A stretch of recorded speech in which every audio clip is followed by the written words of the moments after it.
broadcast network, AFTERBUZZ TV. Over 20 million weekly downloads in over 150 countries, and your number one source for after-show entertainment.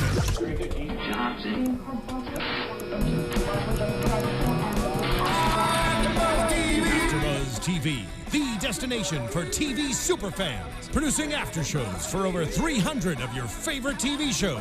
Interviewing celebrities and showrunners. And bringing you behind-the-scenes exclusives. All thanks to E! Entertainment's Maria Menounos, producer Kevin Undergaro, and internet leader Akamai. Now, let the buzz begin!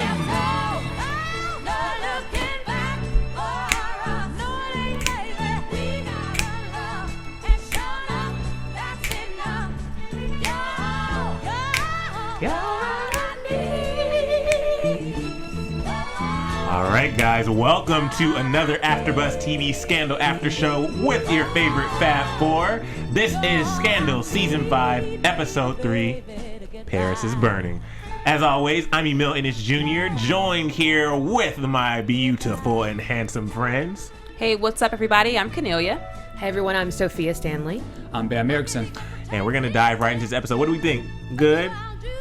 I honestly feel like this is going to go down as one of my top 5 Scandal episodes. Season 1, 2, 3, 4, and 5. Oh, wow. With the exception of the last 15 seconds, which we will talk about later. But okay. Before the last 15 seconds, I thought everything about the episode was perfect. I think a couple of episodes I said that we're kind of venturing into original Scandal 2.0. Mm-hmm.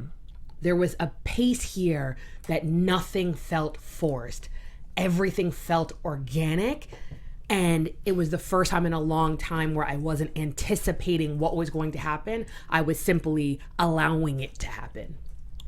And for me, not only did the pace move the way that we like it, but the dialogue, the conversation, it was so organic. It just kept you wanting more. You couldn't figure out what was going to happen. You were just listening to the dialogue, and you were really feeling the two, all the characters on screen. I can't hear myself, so if you can just turn me up a little bit. All right. So let's start with the very beginning of the episode. At the cliffhanger of last week's episode was Olivia said yes. Yes meaning I am the mistress. I have been sleeping with the president. All the questions they were answering just yes. Or asking.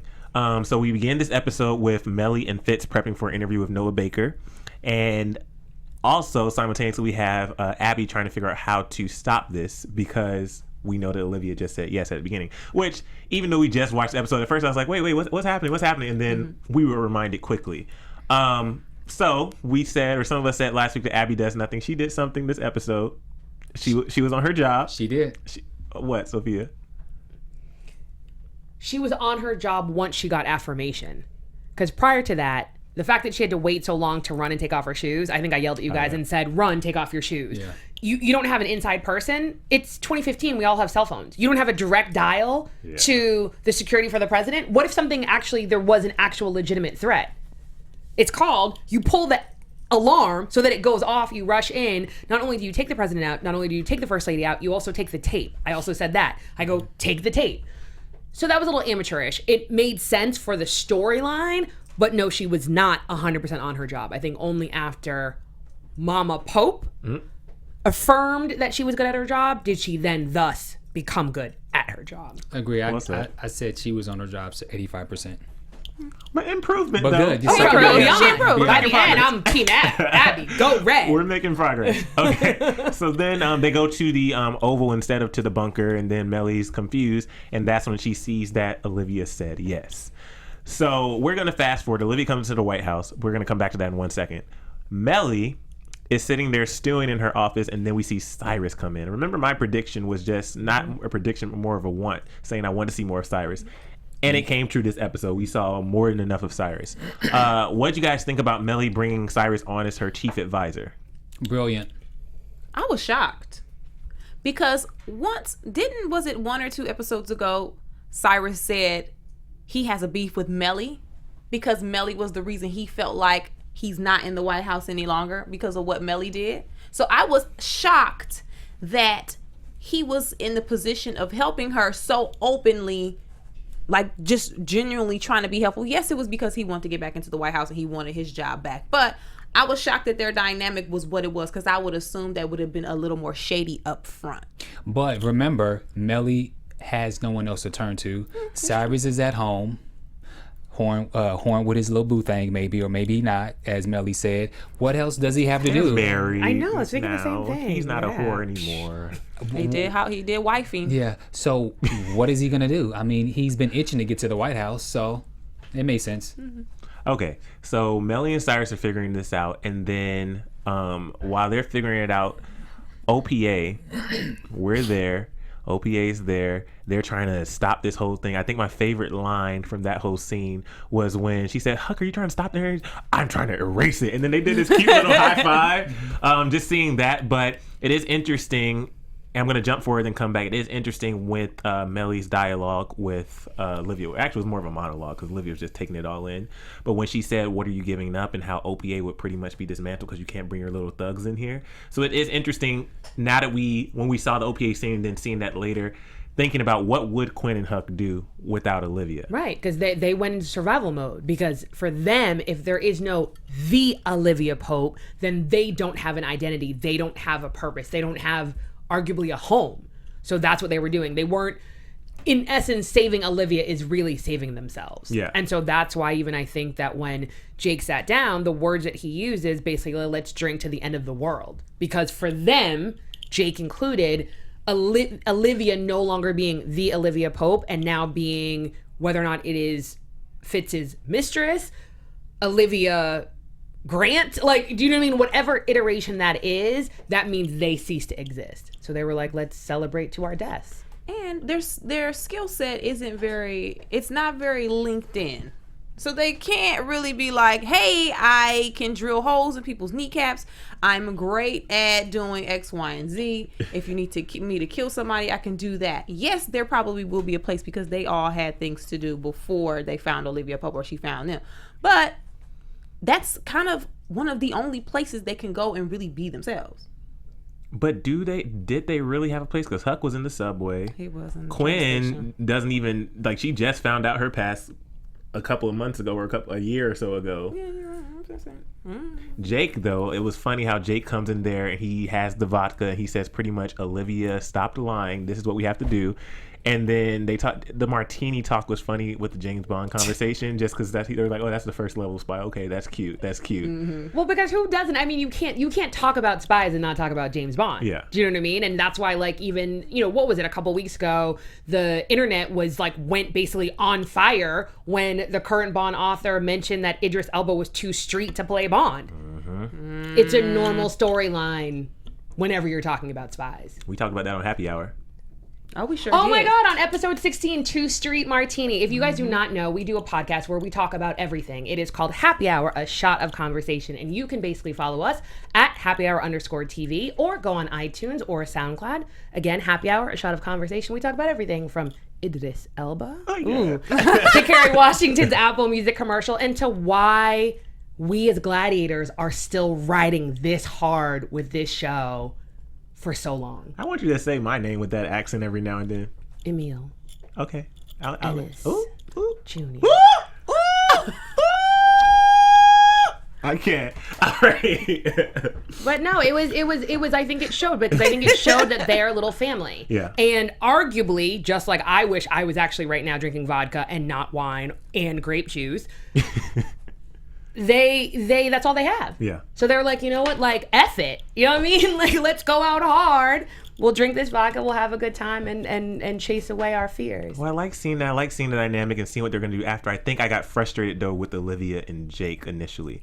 And maybe not initially still, because Olivia keeps bouncing back and forth. So when she said, and when she was on the bed and she called him, first she was like, what's going on over there? And he was like, what's going on over there? She's like, I asked you first. Like, it's not time for these little games right now. And don't talk in your boyfriend voice to your side dude now that you've declared your love to your man. You can't do that anymore. At some point, you have to start talking to the side dude in your regular voice. The pillow talk voice, he can't get that anymore. He doesn't need it. Jake, you can yell at Jake. She can slap Jake in the face and spit in his nose, and he will be the same man to her that he was.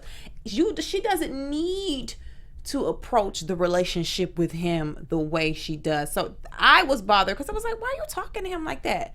Oh, I asked you first. Okay, I have a question for you guys. Is it possible to be in love with two people at the same time, but to different degrees? Yes. Yeah, I think so. So, presumably, the voice she uses with Jake, despite the fact that it plausibly is a boyfriend voice, it is not necessarily the soulmate voice that she uses with Fitz.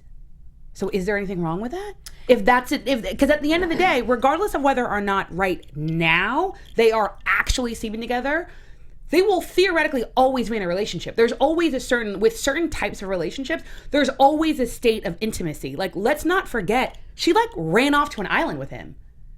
No, I think there is something wrong with it, respect-wise, because once you are in a relationship or you and Fitz are able to claim each other now, yes, you may love Jake in a different way. You may be in love with him in a different way, but you've made your decision.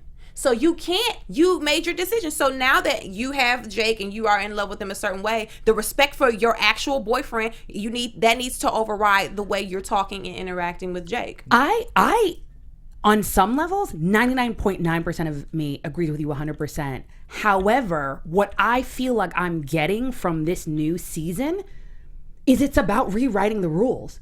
Who says? First of all, you're not supposed to be having an affair with the President of the United States of America.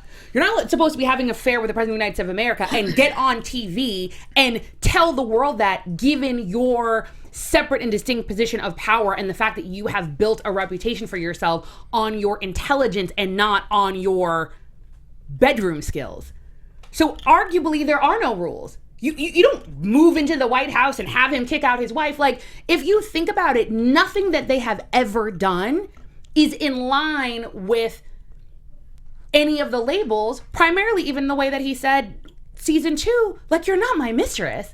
Like, but that's Fitz. We're talking about Jake. So True, the rules, there are no rules with Fitz. But with Jake, there has to be rules because you are now with Fitz. Because it's Olivia. Olivia is the one who dictates how Olivia wants her life. And to me, what Olivia is doing, especially in this season, she is basically saying, it's all about me. I choose what I want. So if I need to talk to my side boo to figure out how to have a relationship with my soulmate, then that's what I'm going to do because that's what I need. I don't care if it's not right. I don't care if it's not the right thing to do. I don't care who it's respectful or not disrespectful to, as long as it's what I need to get to where I want to go. A good point, but the reason I'm going to disagree with you, Sophia, is it's okay for Olivia to play by her rules, but when you have rules, you need to let the person who you are with, whether if it's the real or the side, you have to be honest and you have to let these people know what the rules are because you can't be playing with people's emotions. And Captain Jake is a little PW. And so you don't know what he's thinking when he's calling. So Olivia needs to be upfront with that. It's okay to have her rules, but she needs to know, listen, I'm calling you, blah, blah, blah, blah, blah, but don't think that we getting down or anything. You have to set rules, and she has to be honest with the person that she's involved with. It's okay to have her rules, but you need to tell the other person because that's how people get hurt. See, I'm thinking of it on a respect level because that is respect. And I hear what you're saying. I'm talking about, so if Olivia is with Fitz and she can still talk to Jake, disregarding the fact that yes, Fitz is her man, but I'm still gonna talk to Jake as if he's my other man. So where's the respect in anything? So there's no respect as far as the boundaries with Fitz and Jake. So she really didn't give a shit that there was no respect in the boundaries with Mellie and what she was doing. So basically, to me, it's not rewriting the rules. You just don't got no respect for nothing. Okay, just don't respect shit. I'm gonna give Olivia, play devil's advocate, and just give her a little bit of leeway here, just because. To be fair, in that moment when she was laying on the bed, Olivia, I think, was questioning whether or not Fitz and her relationship would continue anyway. And by her doing that, what do you think Jake is thinking? Okay. But However, in your vulnerable moments, though, because keep in mind, this is the same dude when she was wherever she was on the lam and she was in the bed. She's like, "Can you just cuddle me?" Right now, she can't go, and I'm kind of with Sophia, but I'm kind of with you guys too. She can't go to Fitz right now. There's literally nobody else she can go to that would understand besides Fitz. and the only other person is Jake. I'm not saying that it's right that she talked to him in that way. However, it's almost as if she couldn't just be like, "Hey, what's going on over there? Oh, it's cool. I mean, she could be like, we need to talk. So listen, I got this thing going on, blah blah blah. Like, but in that state of mind, how would you be though? Exactly. I wouldn't be sexy with Jake on the phone because that's not necessary. Was it sexy though? I felt it was. I sexy. thought it was vulnerable, not sexy. I think that her vulnerable voice sounds sexy, but I think she was being vulnerable. Like at the end of the day, like this is gonna sound effed up. If we could potentially separate the fact that they used to sleep together. He's just her friend. I think what it reminds me of. Like that? Okay. You talking to your friends on the phone like that? No, but I think, and please let us know what you think. I really want to know what you guys think. I just got high. Go to iTunes, rate, comment, subscribe if you're on YouTube. If you're watching live right now, thank you so much. Hit that thumbs up button, leave a comment, let us know what you think. Hit us up on Twitter. I think in that moment though, see, I think I lost my train of thought. Sorry. She when she was talking to him. It was one of those things, like I said, where it was a bit of a former lover thing, but it was a friend. However, where I have issues with is the pause. There's a lot that can be said in a pause. So it was those moments she's talking to him, and there's just like that silence. I think in her mind, not only here's what I think. Bam, I can't deal with you over there. I think she was thinking of the simpler times with him. Sophia mentioned the island, right? Okay. She didn't have to worry about nothing on that island. She could just be true to Olivia, be true to herself. They had the relationship there, and she was content for a while with that. So right now, she's come back to this relationship with Fitz. She's living in her truth. She stopped lying, and it's surrounded by chaos. So in her mind, I think she's thinking, okay, I could possibly have everything I want with Fitz, but at what cost? Look at all I'm dealing with right now. But then with Jake, we were all cut up on the beach together. We were in the cabana freaking, and we were fine. So I don't think it's that she necessarily wants Jake. I don't think it's that she is in love with him. I think it's just, it's kind of like the whole island. It's vacation. It's a mental vacation. It's a sanctuary for her mind. So when you're in a relationship, you can have a vacation. No, but they weren't in a sanctuary. Okay, let us know what you think, because we can go all day with this, guys. Olivia, I think we might need to address this topic on Abby. Yeah, yes. Seriously. No, seriously though.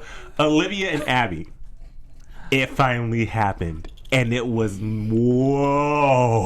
so good because they finally had this. Olivia, we talked about how she doesn't always give, she just receives, or she does what she needs to do to get. She's selfish in her relationships a lot of the time, and we've seen over the last couple of episodes, especially towards the end of last season, how ever since Abby has made this transition into the White House's press secretary, she has not gotten the respect she deserves from Olivia. And we've seen later in the episode, even Abby says, I learned from the best. But Olivia never saw Abby on the same level as she was. They're never on equal footing. She's still part of OPA. She's not my equal. She's just, that's Abby. That's Abby, girl. That ain't nobody. That's the mentality that she was getting. So Abby finally spoke up, and specifically Abby was talking about in reference to last week when Abby flat out said, are you sleeping with him? Are you in the White House now? And she said, oh no, just straight up lied. What did you guys think about this scene? Was it everything you needed, or did you need more?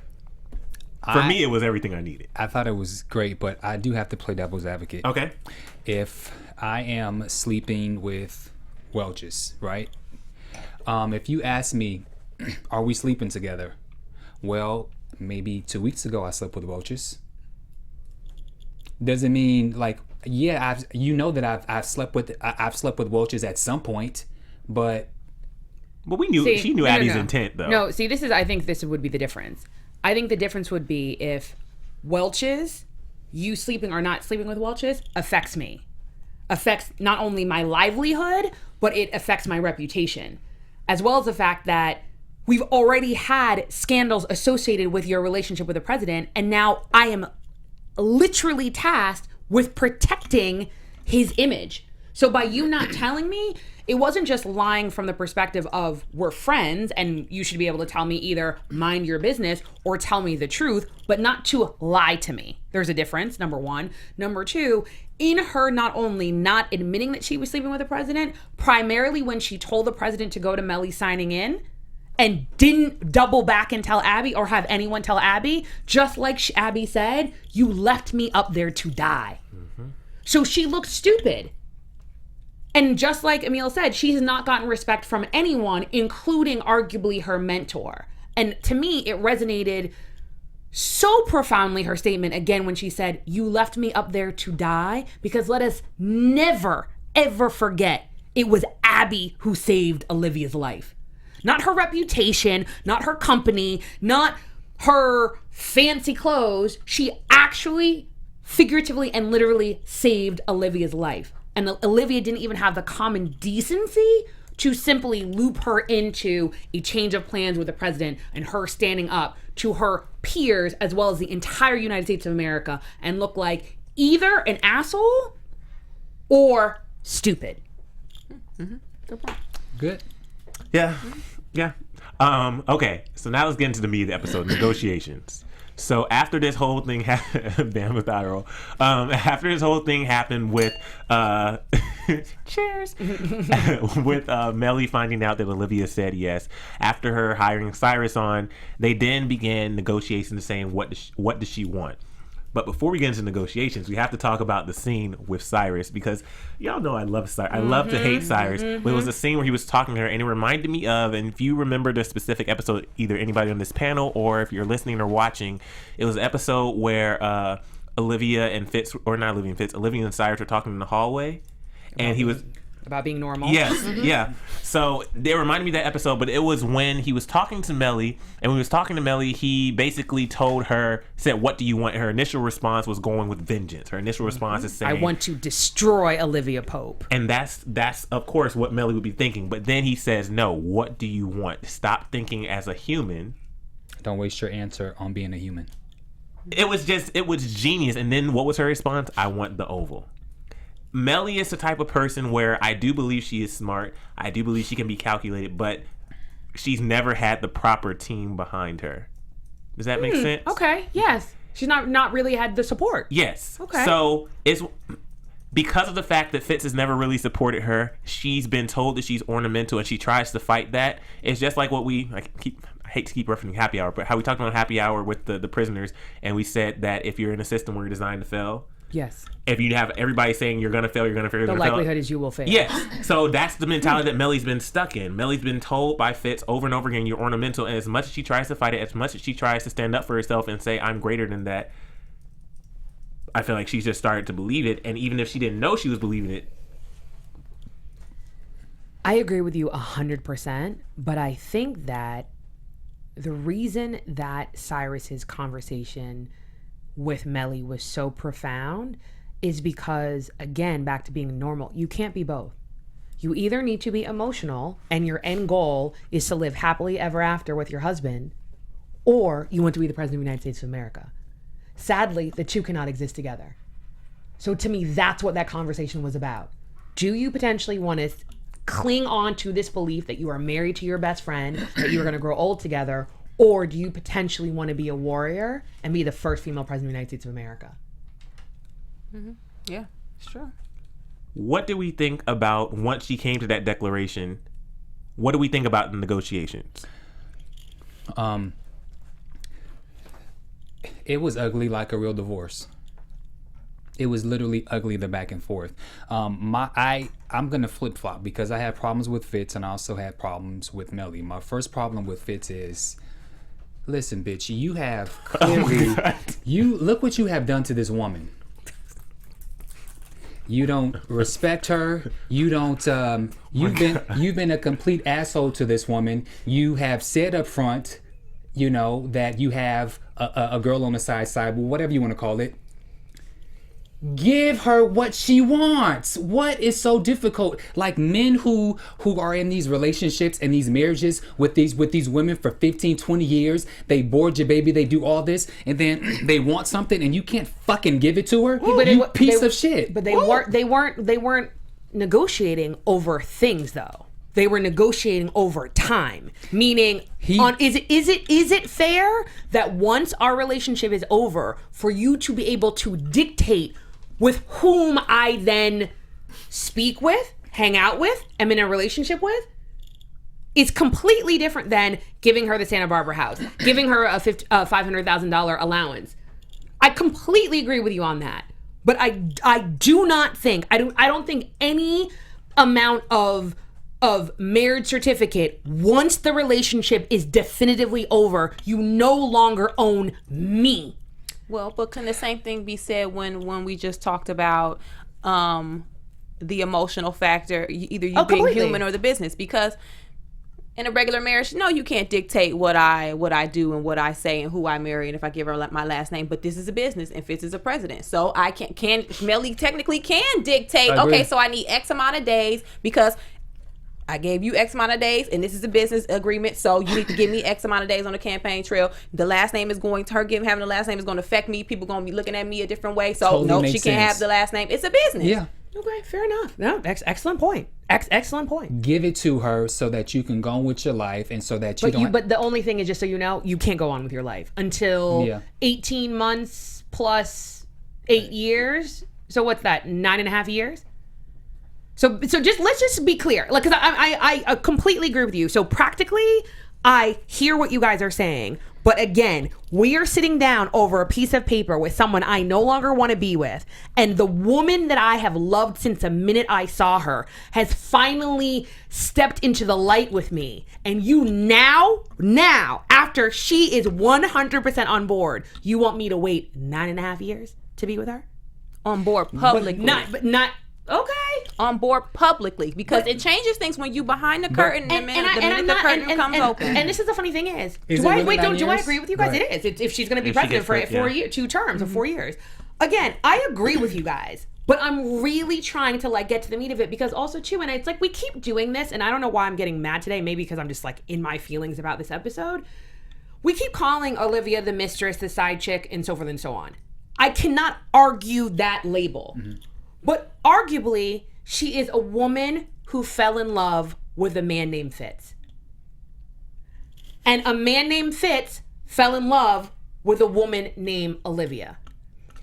Now, in that vacuum, wouldn't you, if there was whatever the barrier to your relationship has been, when that person finally claims you, don't you want to shout it from the rooftops? That's number one. Number two, now add on back the subtext of, you guys used to work together. You are the president. She used to work for you. She's now the mistress because you are married. Wouldn't that be even more reason, by the way in which we fling around the term mistress and side chick and we're dismissive, wouldn't you want to validate her and validate your love and your affection for her by theoretically making it legitimate, to sanctifying it? And again, to have her step in the sunlight and then wait 9.5 years, that is a lot to ask. I am not disagreeing that he should do it. I'm not disagreeing on the merits of balance and fairness, but I think that is a lot to ask for a man or a woman to wait 9.5 years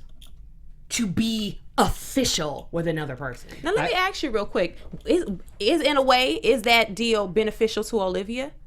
Because once I put this on the table and I can't, and you can't be seen in public, every time she's seen with Fitz, she's going to be seen as the side chick. It doesn't matter if they're in love. It doesn't matter. Just like Monica Lewinsky is still seen as the girl, even though they weren't in love.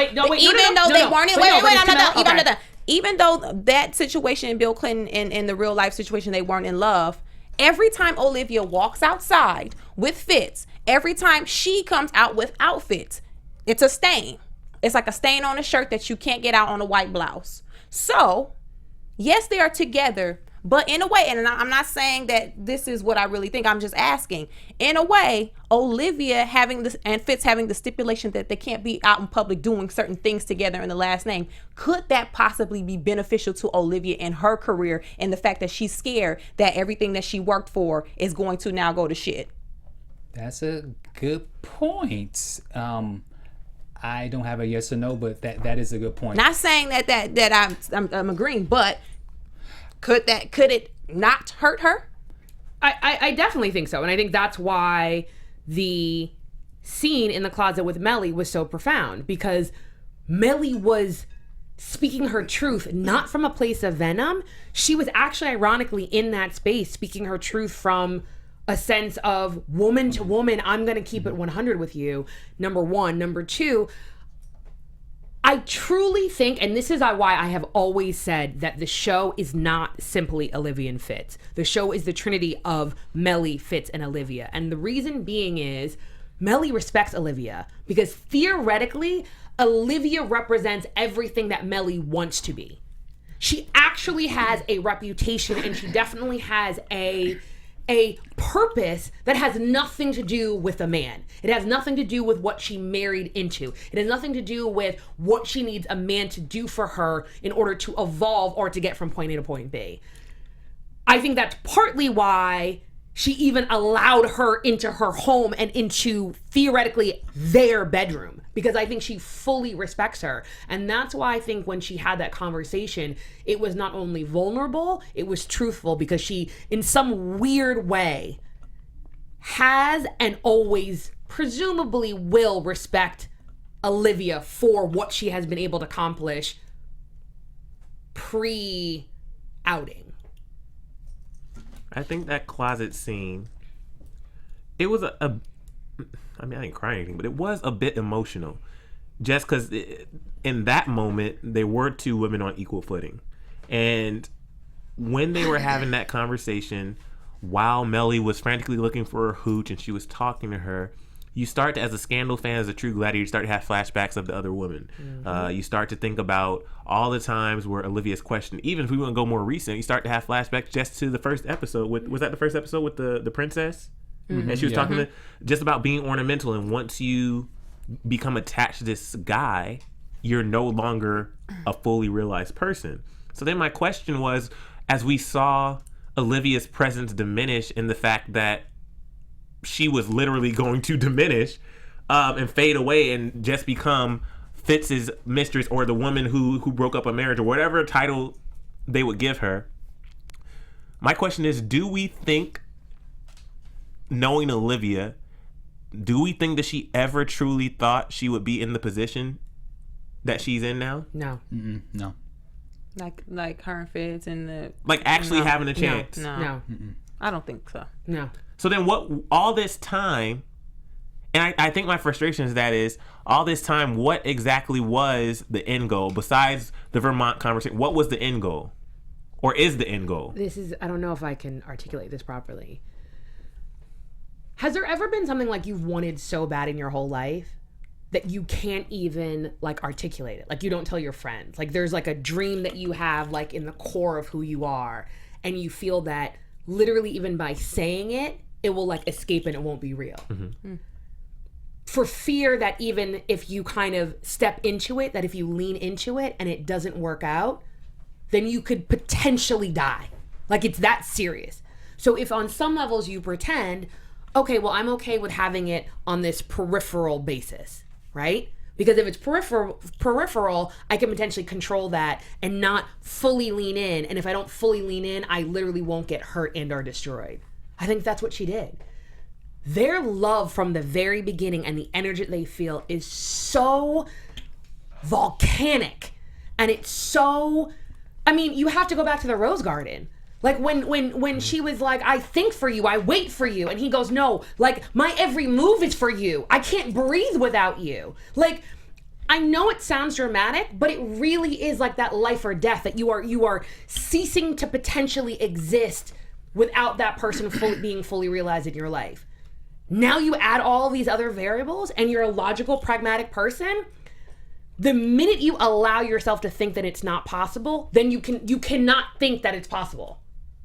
Because it is literally too much for you to bear. So if it means that we have to have fleeting moments, 5 minutes here, we literally theoretically only hook up once every 3 years, whatever that is, that I have to keep your ring on, that we walk by and the electrical charges of our pinkies is enough, then that's the only thing that I am strong enough to hold on to. I can't even allow myself to think beyond that. My only thing with that closet scene is I felt that Olivia, I'm not saying maybe apologize, but I felt like she should have said something just as a woman-to-woman conversation. Like Mellie, laid it out on the table, and I just felt like Olivia owed her some kind of response, even if she would have just taken it and taken a sip of the moonshine or whatever it was. The hooch. The hooch. I felt like she owed Mellie something. Yeah, I didn't think I agree with that. I didn't think she owed an apology, but she definitely could have just done the gesture of taking a sip of the hooch. And one more thing, and it's something that you touched upon, Emile, about the diminishing of herself. And I could be wrong, but the last time Olivia was in that closet was Happy Birthday, Mr. President. Oh, God, don't bring me back there. Lord. But think about it, that was symbolically, she literally thought that Fitz was dying and therefore their relationship was dying. Right. The second time we see her in the closet, it's now because she thinks she is dying and therefore their relationship is dying. I think there was just a perfect, beautiful symmetry. Well said. Okay. So after Olivia and Mellie talk, they're still doing negotiations. Cyrus comes back and says they've accepted. Well, actually, this might have been before. Cyrus came back and said they've accepted everything. We can do this. She looks over at things. She said that's not enough. Okay, now I have to. Now I got to let Mellie have it. Okay. Girl, listen. Bitch, make up your mind. Oh my God, Bamm and the B word. What are you gonna make up your mind? Okay, now you laid all this out on the table and then you change your mind. What do you mean? Well, Make up your mind. To me, this is what I took it as, and this is what I gathered throughout the episode. Sometimes people just want to hear "I'm sorry," or they just want an apology or just an explanation. Why her? Or how did this happen? She didn't really, Mellie didn't care about all that stuff. If you ask somebody who ever been in a breakup, even a girl who meet a dude at a club, they go home, have sex together, and then he don't text her back. She just wants to know why. Like you were trashing them sheets. Right, you trashing them sheets. Like, am I trash though? Am I trash though? Why? Like, you just want to know why. So, Oh my God. that's the whole time I was like, just tell it, forget the stuff. Just go in there, Fitz, and say, listen, I feel like we fell out of love a long time ago. I'm sorry it ended this way. I'm not sorry that I fell in love, but I'm sorry that it played out this way, and I'm sorry that it kind of just swept you under the rug and you got left by the wayside. I apologize for that. And that's it. Because has he said, I'm sorry? No. Has anybody said they're sorry to anybody on the show? No. Well, then. I can't. No. Yeah, Fitz. No, Kennelia is 100% right. Fitz absolutely should have apologized, acknowledged, said something. But again, the reason that Mellie just needed to, And maybe she should apologize to him. No. For just He did eventually apologize, though. Just the way shit went down. Sorry for cursing. No, but also too, I think the way that Kennelia broke it down is spot on. But I think that the scene and the storyline had to progress in the way that it did, because arguably, if he had said sorry before the negotiations, it would have seemed inauthentic. Inauthentic, like, to her, as well as inauthentic to us. That is not real. That's, I think, even why when Kerry said, oh, this is reasonable. Like, I've done many divorces. Like, you still have to remember, it doesn't matter what it is. This is like a divorce. I know a handful of people who have gone through divorces. And sadly, some of those same people have also had very close deaths in their family. And for 90% of them, they said that the divorce was harder than losing someone in their family. It is. It is one of the hardest things that you can go through, because you're mourning so much. You're mourning a life. You're mourning a relationship. You're mourning dreams, thoughts, goals, everything. They're literally, on some levels, is a death of yourself, because you are no longer that person that you were walking with this person. So it's a completely new entity. So I think it was organic. If he had said sorry first, it would not have been believable to us or to Mellie. So I actually like how it played out. Agree. One little Mellie bash and then I'm done. Again, you've allowed this to happen all these years. So your end goal was to be the president. Go with the negotiations, do what you have to do, and be done. And then on top of that, why do you want to continue to make something work with a man who does not want to be with you? That does not make sense to me. He does not want to be with this woman, and yet she's still she's just clinging on. Why? I think... Give it up, turn it loose, as In Vogue said. They did say that. Give it up. I think you can be president. Just let it go. Think it's human. I know. And I agree with you. And to me, the way the scene ended, and I know that we've probably all said this at one time or the other, and I definitely know that I had conversations on Twitter with various people. I think we have been always screaming for Mellie to stand up on her own 2 feet, for Mellie to be her own woman, to be a fully actualized person that could potentially be president. You have to stand on your own. However, at the end of the day, like, there's something called like human emotions, and like there's fear of being alone, there's fear that no one else is going to love you. And at the end of the day, for I think some people, and this is going to sound weird me saying this, they really believe in the sanctity of marriage, that whole concept of till death do us part. So it means that it's plausible that we have a 10-year gap, heck, even a 20-year gap where things aren't that good, but because we committed until we die, she really believes in that. And I think that there's a certain aspect of the malaise and the up and down and the fighting and the dysfunction of the relationship that she really thought meant that they were still in this, which is very different than apathy. That's the first part. The second thing is, how do I say this? Oftentimes, and this is going to sound weird, but men aren't as sometimes as cold or doggish as sometimes we give them credit. Men have a tendency, and this is why as a woman, if your boyfriend's cheating on you, you know how you can usually tell? He stops sleeping with you. He stops sleeping with you. He stops interacting with you. Why? Because regardless of our label that other woman is the side chick, he has now emotionally invested in her. So he would feel that to sleep with his actual wife and or girlfriend would be disrespectful. To have an emotional connection with that person would be disrespectful. In that moment, when Olivia basically affirmed him, there was no going back for him. Does that make sense? Because that, in his mind, would be disrespectful to their relationship. That is why it had to be Olivia to tell him to basically do what he needed to do. Because his only thought process is being respectful and the fact that he's emotionally tied to Olivia and no longer to Mellie. Okay, so you touched on authenticity with his apology if he's dead it before the negotiation. So after, keep in mind, he didn't actually apologize to Mellie until after Olivia told Fitz that he should just take her back. Fitz said, "You're giving up," and she said, "What am I giving up?" They have that whole dialogue. Then he proceeds to go to apologize. Later on, and we're gonna jump back, but later on, you see that Mellie, it worked on the balcony, and we're gonna go into that scene, but it worked on the balcony, and then Cyrus pretty much says, "He's the greatest politician in the world. You got played." But let's back up. He only said that after he tried to go in to the Oval Office. And that's what's funny in this episode. Everybody does things after only because they're trying to get something. So even with Olivia's apology, she apologized to Abby because she knows she now needs Abby to spin the situation in her favor. So it's just funny how everybody, once again, is just using everybody, just playing everybody to their own advantage. But let's break down really quick the scene on the balcony with Mellie and Fitz. When they're talking, Fitz apologized to her. He said, "Thank you." He says, "I'm sorry." He gives her the credit she deserves. And then she responds and says, "You think you can just apologize to me? I've suffered so much for you. What have you ever sacrificed for me?"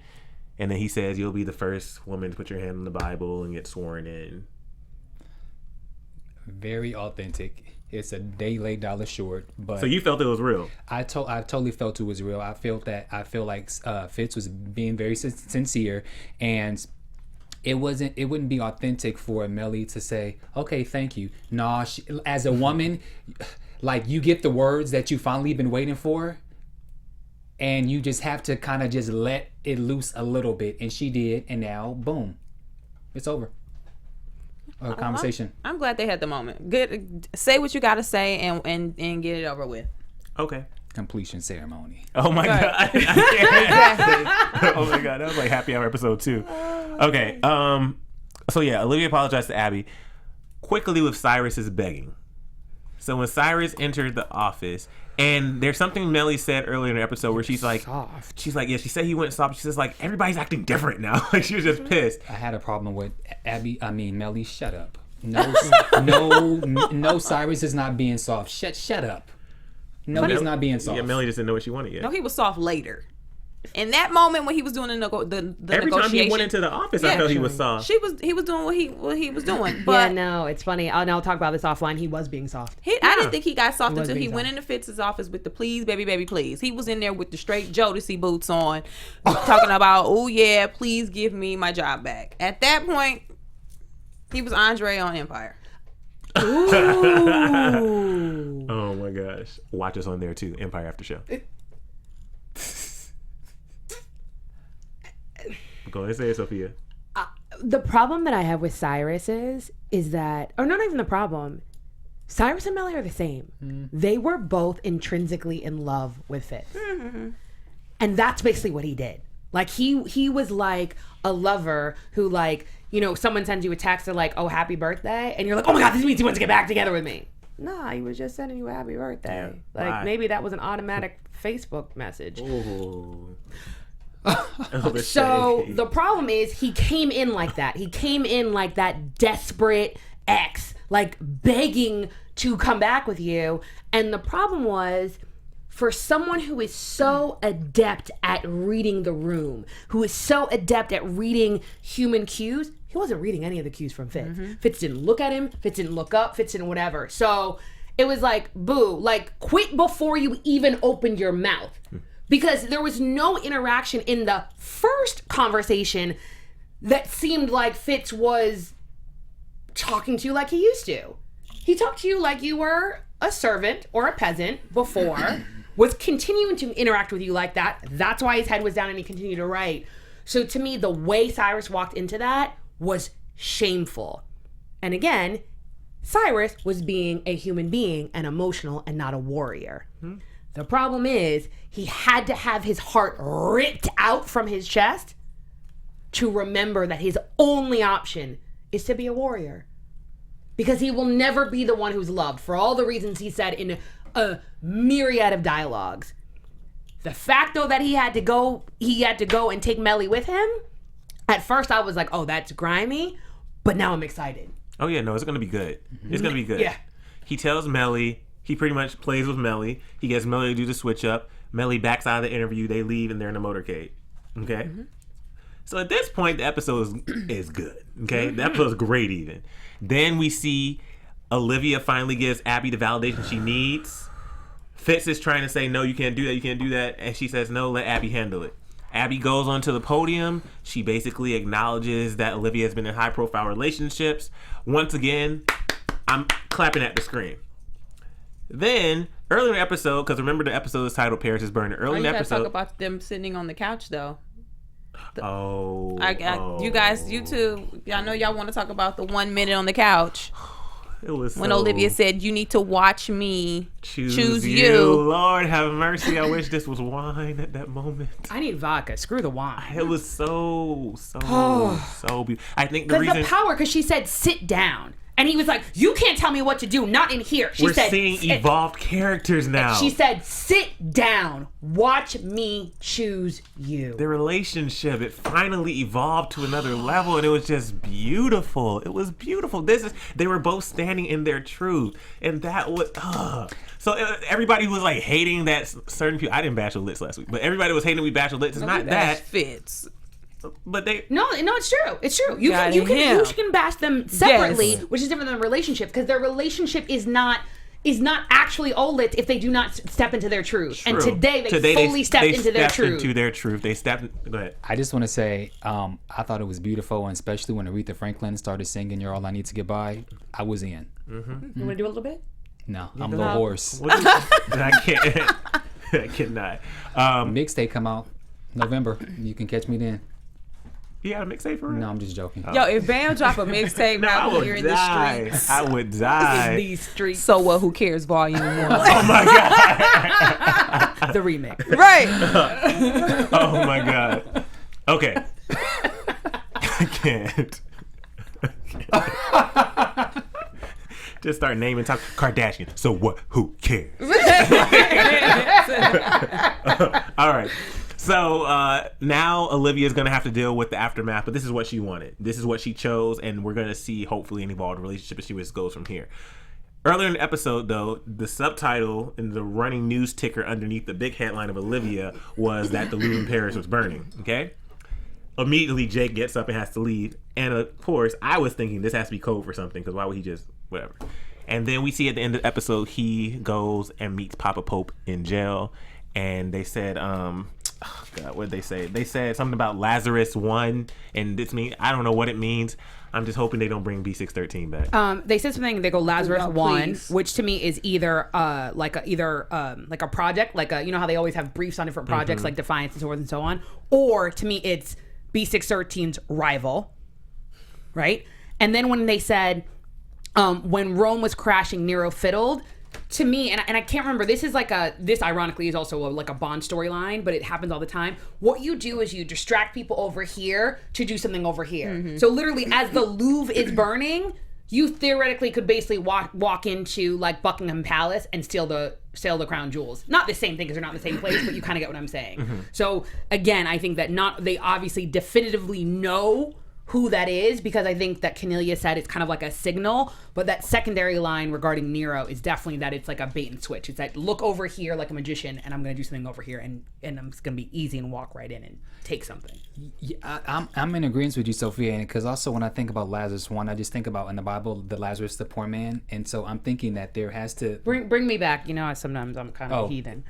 In the Bible, there was Lazarus and the poor man. So Lazarus is rich, and the poor man was poor, and the poor man wanted to get some clothes or something from Lazarus, and he wouldn't let him do it. So then Lazarus winds up going to hell, and then he's like, well, if I could just touch the tip of his fingertips as he's trying to climb up because hell is so hot. So when I heard Lazarus, I'm just thinking some kind of imbalance between whoever that person is versus who they're trying to get.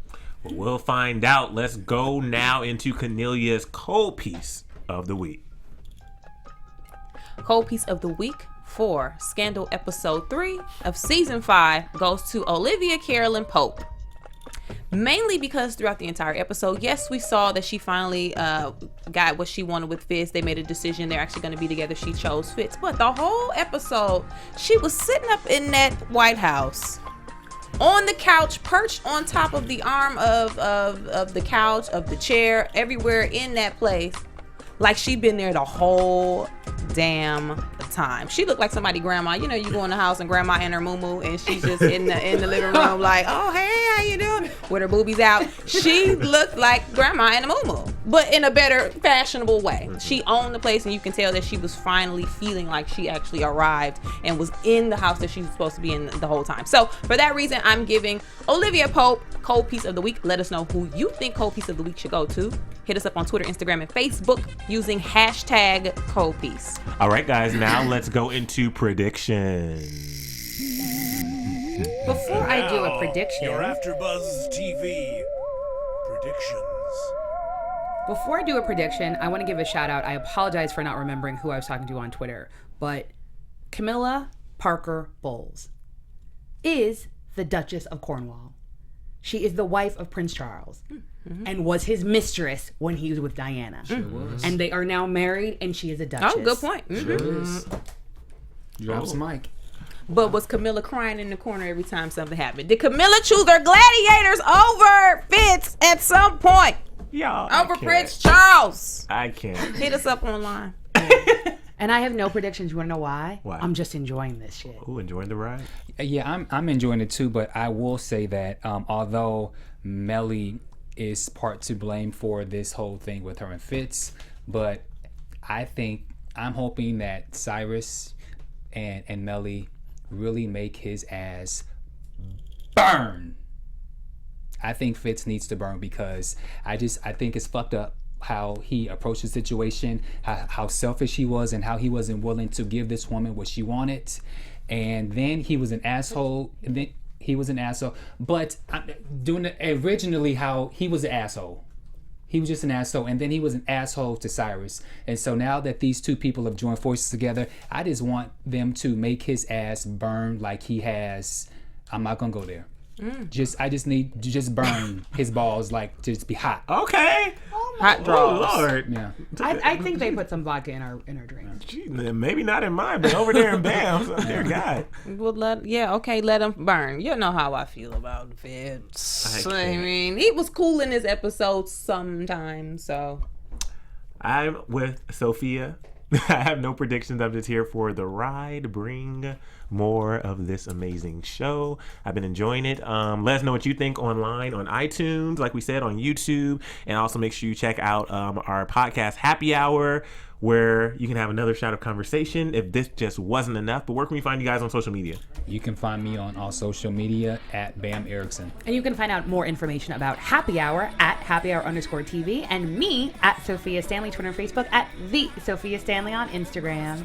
You can find me on Twitter, Instagram, and Facebook at Kennelia. And me, you can find me on you can find me on social media at Emile Ennis Jr, on YouTube at Chasing LA. All right, guys, we'll be here same time, same place next week. We love you, gladiators. Tell a friend.